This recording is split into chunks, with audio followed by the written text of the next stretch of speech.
In this segment, I'm going to be answering the question, how does psychology help us to understand conflict? And so to start, let me go ahead and give an elementary definition of psychology.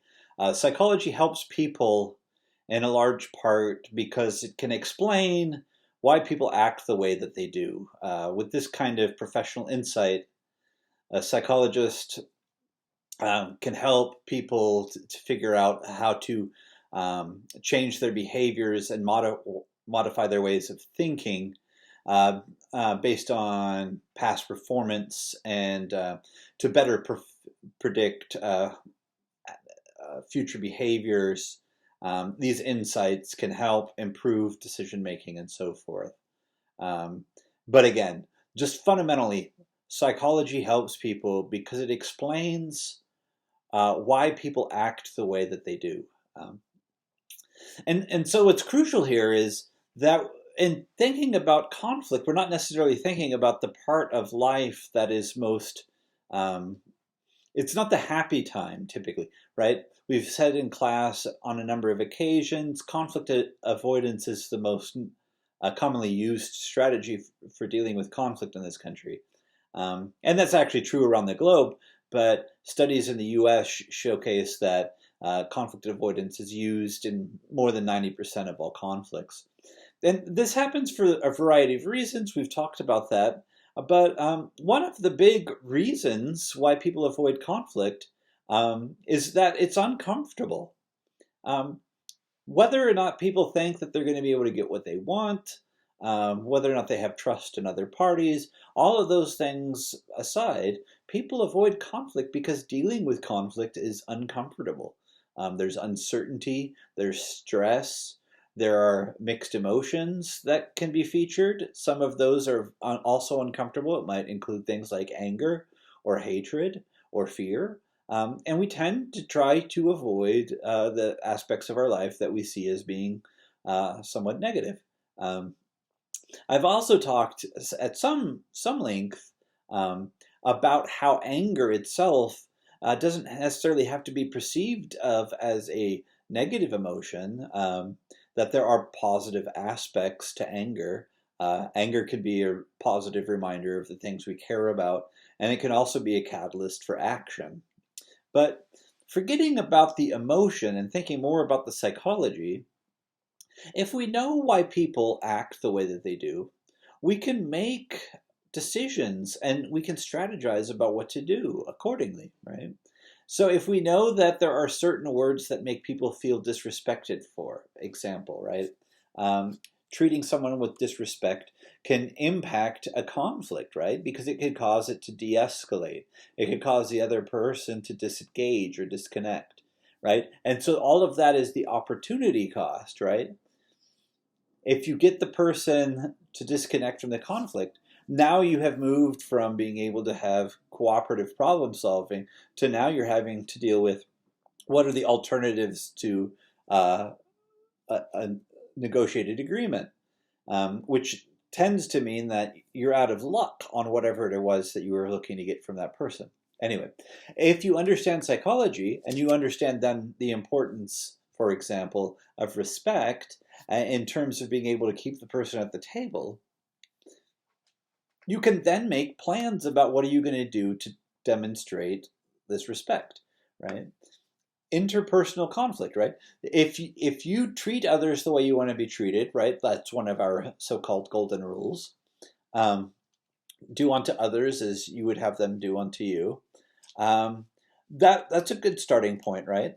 Now there might be some challenges to that. Human psychology tells us that not all people are the same. So the things that I feel like I would want others to treat me that way might not necessarily have that same impact on other people, right? There are cultural differences. I like people to make eye contact with me that knows that that's a way that I know that they're paying attention and responding well. There are other cultures where eye contact is actually seen as a form of disrespect. So if somebody's not looking me in the eye, I might need to understand what the psychological underpinnings for that are, for example, right? And cultural modes and norms change, right? So treating someone as I would want them to treat me, as the golden rule, can be improved upon, right, with psychological understanding to what we'll call the platinum rule of treat as others as they want to be treated. Um, and so one actually requires more work, but it understands the psychology behind it, which is that doing what I would like done to me to others may not have the same impact for a number of reasons, right? And so again, psychology helps to explain a broad range of features like historical and present context, right? There are times that saying something may have a completely different impact than it would on other occasions. Um, and so being thoughtful of that, right? Psychology can help us to understand why, right? Um, so context is important. History is important. Expectations. Managing expectations isn't something that we can always control for other parties or ourselves. When there's something that you're really looking forward to and it looks like it's not going to work out, that can cause all sorts of things from disappointment, to full depression. So if you're negotiating around something that's really important and the other person is actually having responses that appear to exceed your expectations about what would be normal for the kind of decision making that you're engaging in, that should also impact the way that you're dealing with it. I can say from personal experience that when dollar amounts increase, it changes the way I treat the conflict, the problem, or the situation. If I'm feeling very threatened, right, like with money in the stock market, I don't have so much in savings. If rationally I'm saying just sit this out, is being challenged by, oh my goodness, my money is disappearing. My emotions might tell me like save what you have before it's too late. And if you act on that, you may actually end up doing it right. You might get out before it gets worse, but you also might get out before things get better, right? So fear could cause you to miss opportunities in the same ways that it can protect you. And again, that's based upon the emotional reaction, right? Emotions can cause people to do things. And sometimes fear as a motivator can cause people to act in ways that is actually more dangerous than if they just try to stay calm and relaxed. Um, Completely different story, not so much related to conflict, but I remember one time in my early 20s, I was on a Jeep run with a friend, and one of the people that was part of this club that he was a part of had this really, really nice 4x4. And we get to a part of the trail, and he says, everybody make sure that your seatbelts are on and roll down your windows. And he tells me, no matter what happens, don't open the door, don't try to get out of the car. And what he proceeded to say was that on the hill that we were about to do, that in two prior Jeeps, he had actually had them roll. And one of the worst things that happens is that when people get scared, they try to get out of the vehicle. But he said, when your seatbelt's on and it rolls, as long as the windows are down, nothing's going to happen to you, right? If it rolls and the windows are up, the glass can crack and shatter and cause injury. But he's like, yeah, if it rolls, you'll be fine. You'll just have a good story to tell. And so this is the thing, right? What he sees is that there's a potential. It's happened on this hill before. He's warning me, letting me know in advance. Otherwise, if I have that fight or flight reaction at some point, like this is getting scary, and if I start to open the door and it rolls, then I potentially get crushed by the door, potentially end up underneath the vehicle, have all sorts of opportunity for injury, right? So it's not so much that you need to think about it as being a conflict per se, although there would be a pretty significant conflict if it rolled and I tried to get out and then I got injured, and then there would be an insurance company and so forth, right? And then they would be trying to figure out who to blame. And he would be saying it's his fault because he tried to get out, which is the most dangerous thing you can do. And I would be like, all I was trying to do was save myself, right? Well, sometimes the things that we try to do just fail ultimately, but sometimes the things that we do that fail are motivated by limited information, but also emotional responses. So if you're thinking about conflict that turns on, right? If you think of emotions as being different switches, if you think about respect or disrespect or love or hate, if you think about those different switches, um, then you can see that those influence our behaviors, right? If you're arguing with somebody that you really care about, and your love switch has been turned on, then your willingness to be probably accommodating, for one, is probably going to increase, but your willingness to be more collaborative is as well, right?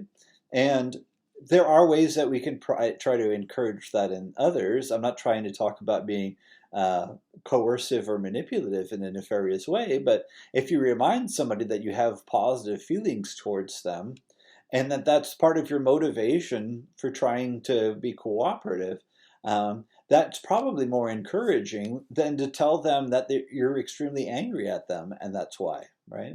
Because if we direct our anger towards others, that's frequently a source of getting the kind of returned behavior back. Um, but so there's a variety of things in psychology, and it's not just, like I said, it's not just fear or anger or something, stress, right? And stress from other events, right? Complex humanitarian disasters are kind of famous for this.